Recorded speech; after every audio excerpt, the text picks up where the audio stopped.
संसद भवन में राहुल गांधी खड़े होते हैं और वो कहते हैं कि अगर हमारी सरकार होती तो अमेरिका से डील हमारी अपनी शर्तों पर होता, हम बराबरी का डील करते।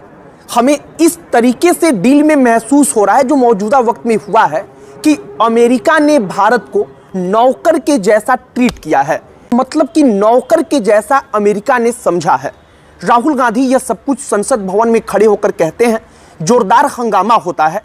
राहुल गांधी बोलते रहते हैं, जो बीजेपी के सांसद हैं वो राहुल गांधी के विपक्ष में, मतलब कि उनको बोलने से रोकने के लिए चिल्लाते रहते हैं।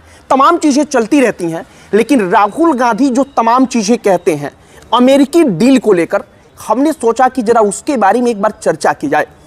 एक दफ़ा सच में इस बात पर आकलन किया जाए कि क्या सच में भारत का बाजार अमेरिकी किसानों के लिए खुला हुआ है, और अमेरिकी किसानों के लिए अगर भारत का बाजार खुलेगा तो भारत का किसान उस प्रतिस्पर्धा में कैसे पीछे हो जाएगा।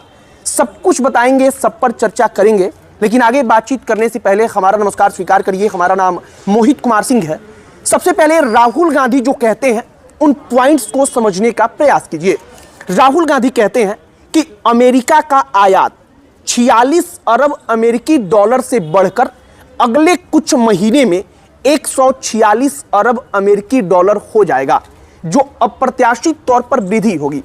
राहुल गांधी जो डील में कहा गया है कि अगले 5 साल में 500 अरब अमेरिकी डॉलर का सामान भारत अमेरिका से खरीदेगा, इसको लेकर कहते हैं कि यह सामान तो हमें खरीदना ही खरीदना है, लेकिन सामान वो क्या होगा, इसको लेकर के कांग्रेस पार्टी के कई नेता चिंता व्यक्त कर चुके हैं और राहुल गांधी इसी के इर्द गिर्द सवाल उठाते हैं।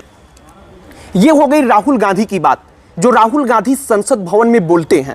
अब हम आते हैं इस चीज पर कि अमेरिका और भारत में जो डील हुआ है उसमें सच में भारत के किसानों को क्या नुकसान होगा, ऐसा प्रतीत हो रहा है, या फिर भारत की सरकार जो कह रही है कि किसानों की चिंता, किसानों के प्राथमिकता को हमने सबसे पहले रखा, ये बात सच है। सबसे पहले कुछ पॉइंट्स को समझिए। राहुल गांधी, कांग्रेस पार्टी और हर नेता इस बात पर चिंता व्यक्त करता है कि हमारा टैरिफ 3% था, जो बढ़कर 18% हुआ है। मतलब अमेरिका ने इससे भी ज्यादा पेनल्टी लगाया था।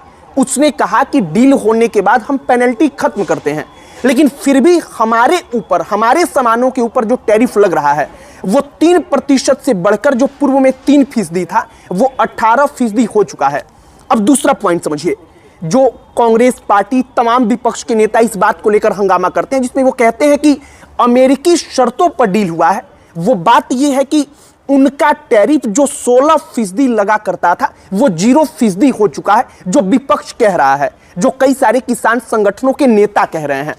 अब इन पॉइंट्स के आधार पर जब आप आगे बढ़ेंगे तो आपको लगेगा कि अगर सरकार कह रही है कि हम अमेरिका का जो मॉडिफाइड बीज है, जेनेटिकली मॉडिफाइड जो उसके अनाज है, जो भी है, हम उसको अपने यहां आयात नहीं करेंगे, तो फिर सबसे बड़ा सवाल उठता है कि जो कहा गया है कि 500 अरब अमेरिकी डॉलर का आयात भारत 5 साल में करेगा, तो वो कौन से प्रोडक्ट्स होंगे जिनका आयात किया जाएगा, यह सबसे बड़ा प्रश्न है। इसके बाद से अब आगे आइए, भारत के किसान और अमेरिका के किसान, अगर भारत का बाजार उनके लिए खुलता है तो भारत के किसान इस कंपटीशन में टिक ही नहीं पाएंगे। ऐसा क्यों कहा जा रहा है, इसे फैक्ट्स के साथ समझने का प्रयास कीजिए। जो अमेरिकी सरकार है वो प्रति किसान पर 64,000 अमेरिकी डॉलर का सब्सिडी देती है। मतलब कि कोई किसान खेती कर रहा है, उसको खेती से जुड़े हुए कोई यंत्र चाहिए, उपकरण चाहिए, तो उसके लिए अमेरिकी सरकार पीछे से उसके सपोर्ट में 64,000 अमेरिकी डॉलर तक उस पर खर्च करती है, इतना सब्सिडी देती है। जबकि अब भारत में आएंगे तो भारत के किसान को इसकी तुलना में सिर्फ $64 का सब्सिडी मिलता है। अब $64,000 और $64 दोनों में आप तुलनात्मक तौर पर दोनों को देख सकते हैं और समझने का प्रयास कर सकते हैं कि क्या दोनों की तुलना की जा सकती है। और अगर उन किसानों के लिए भारत का मार्केट खुलेगा तो क्यों भारत के किसान पिछड़ जाएंगे, क्योंकि भारत के किसानों के पास सरकार की तरफ से वैसा सपोर्ट नहीं है जैसा अमेरिकी सरकार अमेरिका के किसानों को देती है। एक फैक्ट ये भी है। अब इसके आगे आप आइए, अगर आप संयुक्त किसान मोर्चा बीबीसी अपनी रिपोर्ट में इस बात का जिक्र करता है और संयुक्त किसान मोर्चा जो उसके नेता है वो चिंता व्यक्त करके कहते हैं कि मक्का के रूप में, मतलब मक्का जो है, मक्का का जो बाई प्रोडक्ट है जैसे कि डीडीजी, ड्राई डिस्टिल्ड ग्रेन, जो पशु आहार बनेगा इन तमाम चीजों से, तो मक्का का बाई प्रोडक्ट भारतीय मार्केट में आ रहा है, जो किसान संयुक्त मोर्चा के नेता कहते हैं। और वो कहते हैं कि सिर्फ इसी एक प्रोडक्ट पर अगर चर्चा कर ली जाए तो जैसे ही वो अमेरिकी किसानों का ये प्रोडक्ट मार्केट में आएगा, वैसे ही भारत का जो पशु आहार बाजार है, जिसमें जानवरों के लिए प्रोडक्ट्स बनाए जाते हैं कि उनको खिलाने के लिए, उस पर उसका कब्जा हो जाएगा। ये सिर्फ एक उदाहरण है और इसी बात पर, इन्हीं चिंताओं के इर्द गिर्द इस वक्त पर पूरे के पूरे देश की राजनीति चल रही है। अब जो ट्रेड डील हुआ है, इस फैक्ट शीट में कुछ बदलाव किया गया है। आप एक बात समझिए, सबसे पहले उस फैक्ट शीट में यह बात लिखा गया था कि भारत प्रतिबद्ध है कि हम अगले 5 साल में 500 अमेरिकी डॉलर का सामान आयात करेंगे। जब विवाद बढ़ता है, इसको लेकर के सवाल खड़े होते हैं, तो उसमें कुछ बदलाव होता है। बदलाव क्या होता है? बदलाव करके यह कहा जाता है कि हम प्रतिबद्ध नहीं हैं, बल्कि उस वर्ड को चेंज करके कहा जाता है कि भारत ऐसा इरादा रखता है। अब यहां पर विश्वसनीयता पर सवाल उठता है कि अगर जो डील हुआ है, ट्रेड डील में जो चीजें लिखी हुई हैं, अगर विवाद बढ़ने पर उसमें बदलाव हो रहा है, तो असल तौर पर सच में सरकार, इसके पीछे उसकी मानसिकता क्या है, सरकार सच में क्या सोच रखती है कि अगले 5 साल में क्या होगा। सबसे अंतिम में अब जरा इस बात पर चर्चा कर लेते हैं। आयात अगले 5 साल में अगर भारत करेगा, तो उन सामानों को लेकर के कांग्रेस पार्टी के नेता कह रहे हैं कि वो सामान कौन से होंगे। अमेरिका जो सामान भारत भेजना चाहता है, जो बेचना चाहता है इंडियन मार्केट में, इसको लेकर के वो कहते हैं कि अगर वो कृषि उत्पाद नहीं बेचेगा, हमने किसानों के हितों की रक्षा कर ली है इस ट्रेड डील में, तो अमेरिका आखिर बेचेगा क्या? मतलब इतना हमें खरीदना है तो हम क्या खरीद पाएंगे। एक और बात जिसकी चर्चा हो रही है कि अमेरिका भारत को क्या डंपिंग यार्ड समझ रहा है। डंपिंग यार्ड का मतलब कि देश जहां से हमें कुछ आयात करना ही करना है, लेकिन असल तौर पर हमारे देश को उसके सामान की जरूरत इतनी नहीं है, लेकिन फिर भी हम आयात किए जा रहे हैं क्योंकि हमारा डील है, तो उसको कहते हैं डंपिंग यार्ड।